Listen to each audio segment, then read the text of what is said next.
Hello and welcome to Capital Insight. I'm State Representative Kevin Mannix from Salem, and I'm your host for this program, which is designed to give all of us a little more insight into what goes on in and around our state capital here in Salem.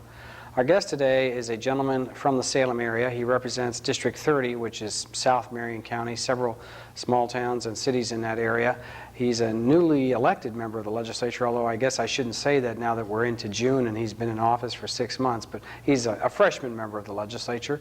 And I'd like to welcome Larry Wells to Capital Insight. It's nice to be here, Representative Mannix, and I'm looking forward to visiting with you here this time, and we're ready to go, I guess. Well, one of the things we try to do on the show is to give folks an idea of something about the background of people that are in public office, because so many folks just get the idea of the campaign slogans and themes and all of that. Looking over some of your background information, you're a fifth-generation Oregonian. Can you tell us something about your family? Well, we settled in South Marion County. In fact, we have a pioneer cemetery not too far from Jefferson, over towards Marion. We had a donation land claim there when my great-great-grandfather came out to Oregon, and he's buried there, and my great-grandfather also, and also we had a ranch over in the Mitchell area, so we were long-term members of South Marion County. Now, where does your wife come from? I met my wife Karen in Colorado long after I graduated from Oregon State. Had gone back there, and actually she's from Iowa. Her parents still live in Iowa.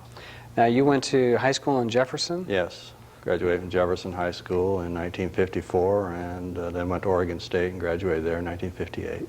Now, you've been a farmer as part of your career, is that right? Yes. Tell us a little bit about your farming.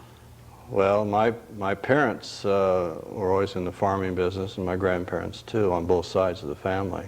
And so I grew up in the Jefferson area in the heyday of the peppermint industry, when it was a going industry in South Marion County, in the Jefferson area, and Talbot area especially. And so after I got out of high school and out of college, I started farming with my parents, and we grew peppermint, and then we moved as wilt and disease came in that area. As you know, it became a problem in the peppermint industry.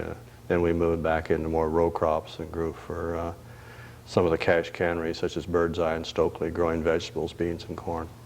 Now, I know that you served as a legislative assistant during the 89 and 91 sessions, my first and second sessions as a member of the House. You were assistant to Walt Schroeder, representative.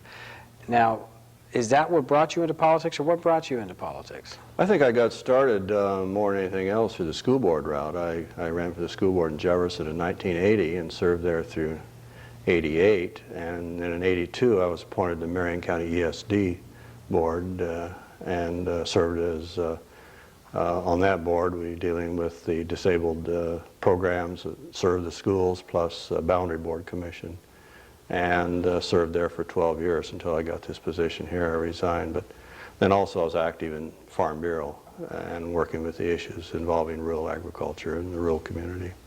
Well, one of the things I noticed in your information sheet that I asked you to give me, to kind of give me some hedge points here, one of your sons is running the farm now most of the time? Yes, I rented to him and his partners, and have really kind of trying to retire from the farming business. I still have a little bit of equipment out there, but since we got involved in politics here, I ran in 1990. After I'd served as a legislative assistant to Walt Schroeder in 1989, and narrowly missed getting this position, and then I came back and worked for him in 91. He was a retired extension agent from the South Coast, some 30 years, so we had a lot in common. He'd worked in agriculture extension, and so I enjoyed working with him. Also, he was on the education committee, and so we worked on agriculture issues, natural resource issues, plus education, which is where my background was. Are you finding that your service as a legislator is time-consuming? Well, the campaign certainly is. As we spent then, we ran, last summer and last fall, and that was a full-time, especially as when you're running as a new candidate, you have to spend a lot of time. And so we have spent pretty well most of the last 2 years between the campaign and now full-time in the session. So My wife works with me in the campaign and in the office, so we do this as a couple. We enjoy it. I noticed that she was there as one of your staff persons during the session. Some people might wonder whether that creates any sparks between husband and wife on any issues. How do you handle that? Well, I think we're in pretty well agreement on most issues, although interestingly enough, sometimes when I do come back into the office, my staff does try to give me some pointers on how I should have voted or what I should do, and I get little notes once in a while when I open up my bill file from my staff. So we do have some little friendly discussions on those issues, but as a whole, it's really enjoyable. It's something that couples can do together. Well, in terms of your experience as a farmer and, of course, that agricultural background, have you seen any shift since the time you served as an assistant to the 89 and 91 sessions and where we are now in 1995 in terms of how we handle some of the rural issues? Well, the issues kind of stay with us and keep coming back. When we were here in 89 and 91, we, of course, at that time, were beginning to really get involved in endangered species and the logging issues and that sort of thing. They were just coming in, and of course we've been dealing with those now for 4 or 5 years. And in 91 we passed a good piece of legislation dealing with the Forest Practices Act, and Representative Schroeder I worked with was really involved in that, and also it was a big piece of legislation dealing with the leach mining issue. And as you know, that was back onto the ballot again as an initiative petition to stop that leach mining operation over in the Burns area. So these issues are kind of around and kind of stay with us for several years. And in this session, we again tried to address the Endangered Species Act. That was House Bill 2120, and addressing Oregon's relationship to the Federal Endangered Species Act. So these issues do stay around. As we go and work our way through these issues, you've been a member of the Farm Bureau, you mentioned that.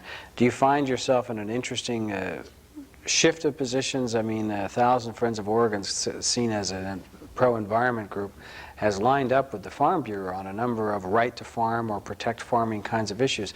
What's your reaction to all of that?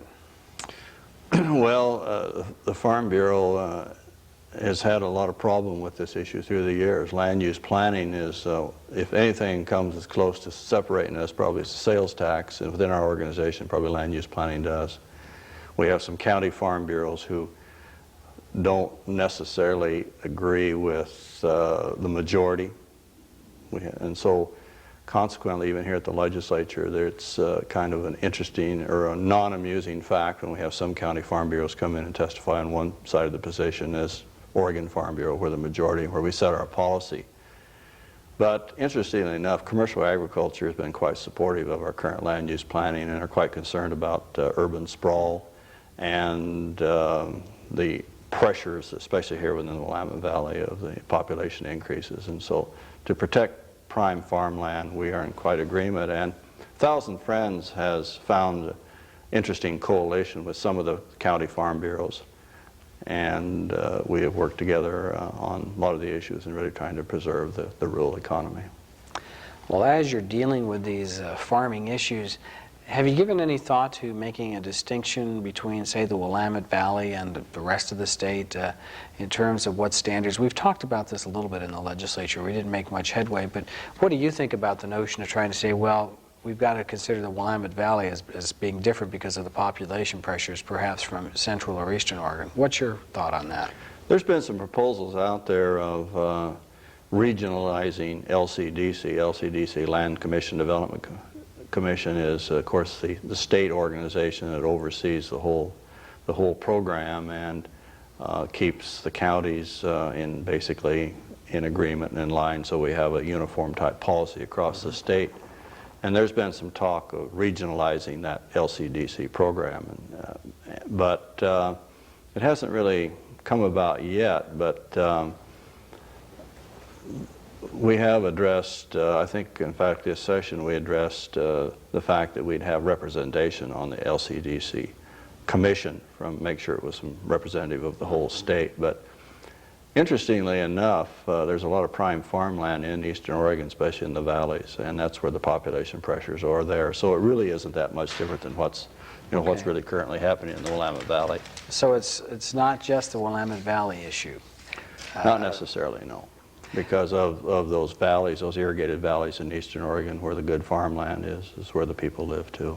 I'm going to pause for a moment and mention to our audience that you're with us on Capital Insight. I'm State Representative Kevin Mannix from Salem. I'm your host for this program, and our guest today is Representative Larry Wells from, we've been saying generally, southern Marion County, several towns in that area. And Representative Wells is in his first term in the House of Representatives, but has had previous experience with the House as a legislative assistant. As we're talking about these issues, I don't want to emphasize too much the rural side of things. Obviously, you're a legislator for all issues, but I noticed that there was more discussion of the so-called rural-urban split, and I didn't necessarily see it as that during the session. I think there's some rural legislators who are very sensitive to urban issues and vice versa. But what was your perception of this business of the rural and urban legislators? Well, I think, of course, we've seen that split within land use planning. There's been a lot of feeling among the farm community sometimes that it was the urban legislators or the urban people who wanted to keep farming like it is so they could go out for a nice drive in the country. But I think we've shown that that really isn't true, that commercial agriculture really does support protection of prime farmland. So there's a little difference in there. Another issue we get involved with sometimes is highway construction, fuel taxes, and where that money goes, whether it's going to rural roads or the city, and whether we're going to use it especially for transit. And one of the big issues, of course, was expanding of the Mannix or TriMet, or the TriMet line up there, and the north, especially the south-north rail and that sort of thing, and using money for that, lottery money. But interestingly enough, there really wasn't a lot of agreement even among some of the legislators that come from that area up there, and so I didn't really see a lot of north-south or I guess what we always say, urban split on those issues, but it certainly can be there sometimes. Well, what did you find to be most surprising, in either a positive or negative way, about serving in the legislature as opposed to being a staff person? You know, you're finally here, you're in the session. Do you have any thoughts about that? Well, I really enjoyed the pressure of making the decisions. When you're a legislative assistant, sometimes you don't have that much input. You can talk to the lobby, you read the mail and whatever, but you can't make those decisions, or you don't have that pressure on. But it really is a go-go thing as far as people wanting to contact you. They want to have appointments. They want to talk about their issues, and it's a high-speed game up there. It really is. Were there any issues that you were surprised about as they developed during the session that you thought weren't going to be viable, or maybe some that you thought were that disappeared from the screen? Well, the transportation issues were something that in a sense, you might say I was a little bit disappointed in. I had followed those during the campaign, and as you know, there was a transportation task force that had worked all during the campaign and had sent me a lot of literature, but they didn't come in with really much of a plan until in March. And of course, part of that plan was a gas tax increase and some other things, changing of the vehicle registration. And it was interesting how we ended up going through the whole session and really never addressing the transportation issues that we have in our state. Do you think that, I'll bring up this the House Republicans had 36 members out of 60, so they had the majority. And there's this discussion of the rule of 18, that is 18 House Republicans on any major issue would have to agree to send a bill out to the floor, else it would be held up. What was your reaction to that? And you may care not to comment about it. It was a Republican caucus thing, but was that a good thing or not such a good idea to have that kind of approach? Well, it certainly was controversial, to say the least. And of course, it was a good deal if you didn't want something to go out. And of course, if you wanted something to go out, it could be a problem when you couldn't get 18. But it's a matter, of course, as any caucus looks at it, as a way of maintaining control, because in a sense, a lot of issues could pass out on the floor, especially if the opposing party hung together, and then it'd only take 5 or 6, 7 votes to swing that. And so in a sense then, you've lost control of the agenda, and so that's the reason it's there. But it certainly came to be quite an issue on especially some of the transportation issues, the kicker issue, whether we're going to send the kicker back, and some of the controversial issues, because there could never ever get to be 18 members of the Republican caucus that would support that, and so they didn't ever surface.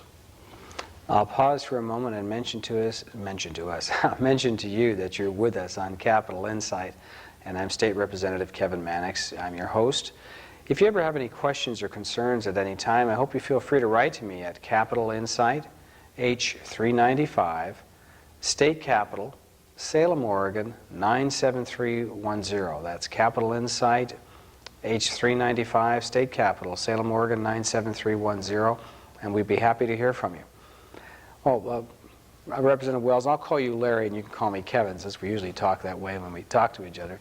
Around the Capitol it's always Sure. representative this or that, but in terms of your service now, were you surprised at the amount of partisanship that seems to well up during this process, Democrats versus Republicans, or was that something you were kind of used to from your staff experience?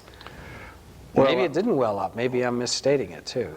I served here, of course, as legislative assistant in '89 when we were in the minority, and I really felt that we treat each other fairly well from the viewpoint that on the committees, usually the opposing minority party, those people get to be assistant or vice chairman or whatever, and the Democrats did that when they were in the majority, and so I think we've tried to be fair as Republicans and allow Democrats to be vice chairman of the committees, and they're in some sense, I think it's too bad we have to have partisan politics, because then we wouldn't have this Rule 18. It'd be 60 people, the majority of the 60 would be making the decisions. But it seems like that's the way our political system operates, and I don't think it's going to change for a while. But partisanship is an interesting issue. It seems like we kind of tend to line up in our basic philosophies in one camp or the other, and that's where we are. Something that maybe the public isn't aware of course, that probably 90% of the legislation that goes through is not highly controversial and is not highly partisan. In the House, it would probably get 45, 50 votes and pass on through, get 20, 25 votes in the Senate, which has half as many members. And maybe we ought to be talking about all those bills. There's hundreds of them that go through where we change the laws, fix the laws, and but they're the ones that are the hot and heavy ones that get more public attention because they've got either big tax or spending implications, and people are pushing and pulling on looking to the next election even in terms of how to posture. That's my perception, but what's your perception? Do you think the partisanship hits into every measure or just these hot button items? No, I think you're right. The hot button items that line up with particular political viewpoints where we're quite polarized, and that's the reason, of course, we probably belong to one party or another, because we do have, even though we have basic agreements on a lot of issues, like you say, 90%, there are probably a few issues that separate us between one party and the other. And then when we get into those areas, that's where the politics gets hot and heavy. Can you tell us about the committees that you did serve on during this last session? Well, I served on the Natural Resource Committee, and Representative Earl Tarnow from down in southeastern Oregon, southwestern Oregon. Southwestern Oregon, the chairman. He's down on the coast below Coos Bay, Coquille, I guess, and we dealt with some of the dangers, like I mentioned before, the Endangered Species Acts. We sent some memorials and stuff to Congress on some of those issues too. We looked at some of the fishing issues. One of the big issues in the committee was a limited entry for the crab fishermen, and we had a lot of hearings on that. We had a lot of hearings on the bear and cougar issue too. Well, it seemed that you gained something of a reputation as an independent thinker on that committee, and I say that with a smile because I certainly don't mind my own reputation as an independent thinker. Yeah. Did you feel that caused any undue pressure on you one way or another, or did you just kind of go with the flow on it?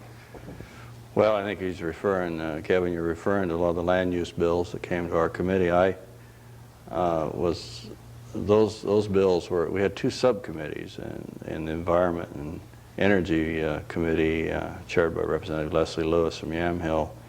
A lot of those bills ended up there, but of course they had to go through the full committee, and I ended up being kind of the spoiler, so to speak, because the committee was 7-5 Republicans to Democrats, and if I swung and voted with the Democrats, that made it 6-6, and that killed the bills. And But weren't you trying to express, though, the traditional farmers concerned about protecting farmland?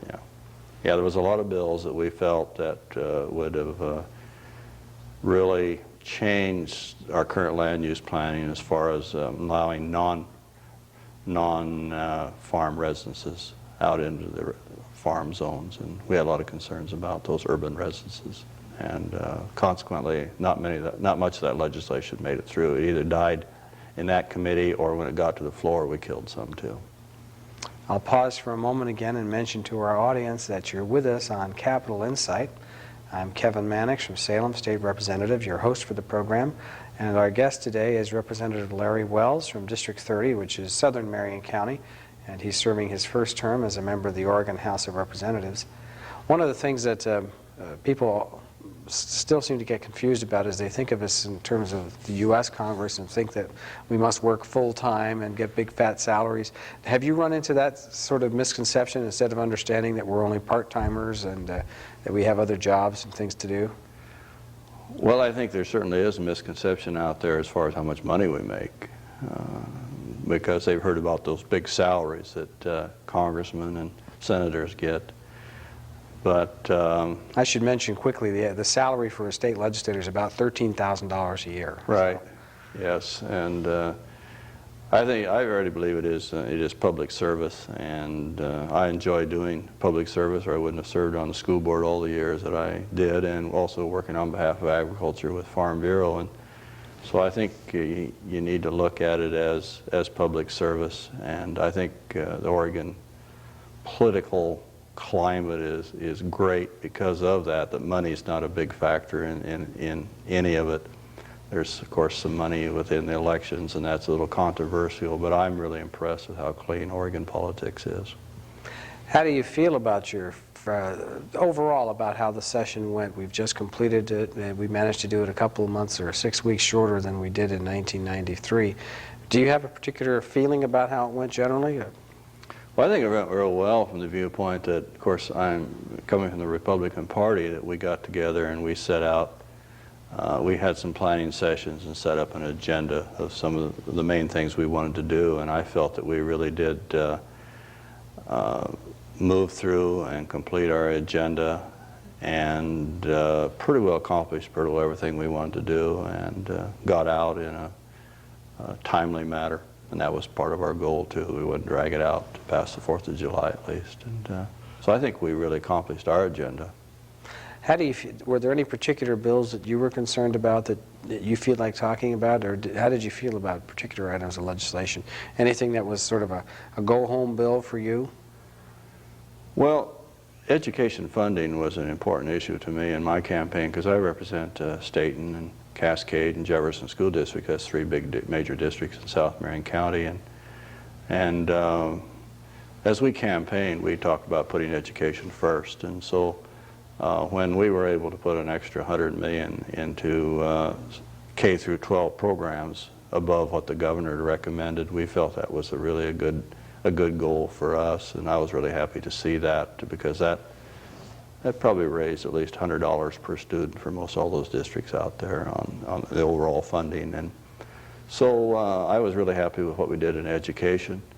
I was happy with some of the things that we did, you and I together, in the Education Committee, and the Higher Education Efficiency Act, which is Senate Bill 271, and the community colleges. I felt we got them funded fairly well, and I was on the Education Committee. We were together, and we dealt with higher ed and some of those issues there, and it was neat to deal with some of those.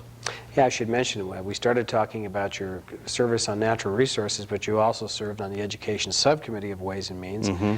And of course, with term limits now, it's important to get new members onto the money committees. Ways and Means is money spending, and revenues money raising. And so you and I sat together on that committee, and we did have some challenging, positive issues to deal with.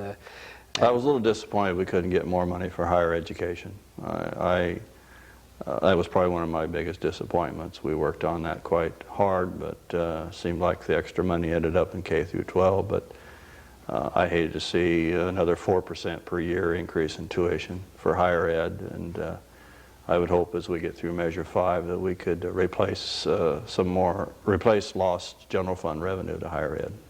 Do you find that some folks seem to forget that this is the last biennium, where Measure 5, the last phase-in, is coming in? I've read that, well, gee, we're spending more money, but some folks seem to ignore the fact that the last big chunk of replacement money to cover for the Measure 5 reductions is going out. And what kind of reaction have you had about all that? Well, Measure 5 is a real complicated issue, and people just have a hard time understanding how that works and what we mean by replacement revenue, which is state money going back to replace lost property tax at the local level, and I think we perpetuate that sometimes when we brag about how we increased the amount of money that went to K through 12, but basically that increase was revenue lost at the local level because of decrease in property taxes. So I think we kind of foster that misleading concept, but it has taken a lot of money that's come out of the income tax and corporate money to go back and replace that local money. But we're coming to the end of that, and I think I'm really optimistic that we'll be able to pick up now if our economy stays well. Well, let me ask you about, now that we're out of session and we House members have to run every other year, have you thought about running again? Yes, I plan on running again. I have kind of I guess you might say, slid out of farming so far that I kind of need to keep doing this now to keep a challenge ahead of me, and I enjoy doing it. You have 3 grown youngsters, so you Yes. don't have young kids at home to worry Yeah, we about. don't have any children at home except we have our youngest daughter and her husband and their 2 children who've kind of come back and are living with us. We have a fairly large house and they're back living with us, but it works good. They can take care of things, keep the lawn mowed around there, and so we're kind of house sharing with them. But, Now, did you commute during the session? yes. How far out do you We're live? 30 minutes from the Capitol, so it works very well. Now, a lot of legislators have to commute from Portland or Eugene. Of course, then they end up maybe staying during the week in the evenings so they don't have to constantly go through the round trip. Was this a bit of an extra strain for you? It's not quite as bad, but still 30 minutes each way. Well, Salem is really our hometown anyway, as our county seat for Marion County, and so our family through the years have always looked at Salem as a place where we go shopping, although Albany now of course, is down in Lynn County, and you can't do any county business there, but Albany is growing, and we do go over there now more than we used to, but Salem has always been a place where we've come when we went to town, so to speak. So it was natural. Well, we've only got about a minute left, and I'm curious what you would say if you met some ardent young Republican or Democrat out there who's saying, gee, someday I'd like to run for the legislature. At this stage of the process, what would you say to somebody who is thinking about doing that? Not necessarily in your district, mind you. Well, I would encourage anyone to do it, but I would also warn them to look at the timing when they make that decision. I think that a person has a lot of time in life to do a lot of these things, and you really want to look at your family situation and your business and that sort of thing, because it's very time consuming.